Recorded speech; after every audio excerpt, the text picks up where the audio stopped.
మొదలైందండి corona 2.0 కొంత gap ఇచ్చింది. మళ్ళీ దాదాపుగా స్టార్ట్ అంటే నిన్న మన తెలుగు రాష్ట్రాల్లో కూడా కేసు నమోదైంది. సో మెల్లమెల్లగా పెరుగుతుంది. విశాఖపట్నంలోనే మద్దిలపాలెంలో వివాహితకు పాజిటివ్, భయాందోళనలో తెలుగు ప్రజలు.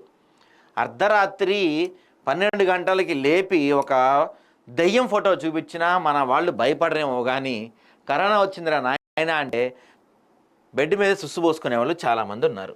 గతంలో కూడా మనం కరోనా కొంత ప్రమాదమే కాదంటలేదు, కానీ కరోనా ప్రమాదం కన్నా ఆ భయంతో చనిపోయిన వాళ్ళు ఎక్కువ ఉన్నారు. మరోసారి ఈ కరోనా వస్తుంది, కొంచెం కేసులు పెరుగుతాయని చెప్తున్నారు కాబట్టి ఒక చిన్న సజెషన్ అందరికీ. నాకు పర్సనల్గా 3 సార్లు వచ్చిందండి కరోనా. కాబట్టి కరోనా వచ్చిన వెంటనే చచ్చిపోరు, ఏమీ అయిపోదు. మనం ధైర్యంగా ఉంటే చాలా ఈజీగా ఎదుర్కోవచ్చు కరోనాని. సెల్ఫ్ క్వారంటైన్ అయిపోయి ఎవరికైనా అనుమానంగా ఉంటే మీరు సెల్ఫ్ క్వారంటైన్ అయిపోయి హ్యాపీగా రూమ్లో కూర్చొని మొబైల్ ఫోన్ పెట్టుకొని నెట్ఫ్లిక్స్ వాటిలో సినిమాలు చూడండి, టెన్షన్ తీసుకోకండి. ఏమీ కాదు, కరోనా వచ్చినంత మాత్రాన జరిగే నష్టం ఏమీ లేదు.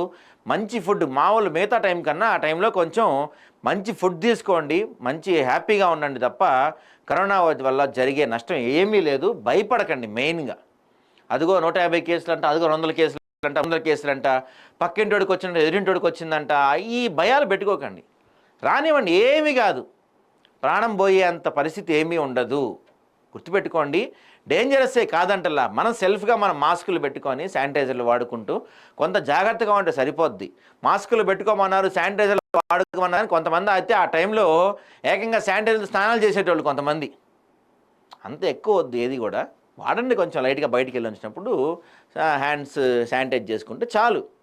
సెల్ఫ్గా మన ఇండియన్స్కి ఎలాగో మన ఈ వ్యాధి శక్తి బలంగా ఉంటుంది మనం తినే ఫుడ్ వల్ల. కాబట్టి అంతా మనమే ఇబ్బంది పడే పరిస్థితి లేదు. భయపడ మెయిన్గా ఇదిగో సింపుల్గా చెప్తున్నారు చూడండి. ఈ బస్ స్టాండ్, రైల్వే స్టేషన్ ఇలాంటి ప్రాంతాలకు వెళ్ళకండి. సో కరోనా వైరస్పై మరోసారి ప్రజలకు అవగాహన కల్పించాలని అధికారులను అప్రమత్తం చేసిందంట. సో భయపడకండి, రద్దీ ప్రాంతాలకు వెళ్ళకండి, మాస్కులు వాడండి. మెయిన్గా చెప్తున్నా, ఎటువంటి నష్టం జరగదు. మరోసారి లాక్డౌన్ వచ్చే పరిస్థితి లేదు. ఖచ్చితంగా ఈసారి లాక్డౌన్ రాదు. ఇంకేముంది, లాక్డౌన్ వచ్చేయబోతుందో లేకపోతే మళ్ళీ కరోనా వచ్చేయబోతుందో అని భయపడి ఆ టెన్షన్తో ప్రాణాలు చాలామంది కోల్పోతున్నారు. అంత భయపడాల్సిన అవసరం అయితే ప్రస్తుతానికి లేదు.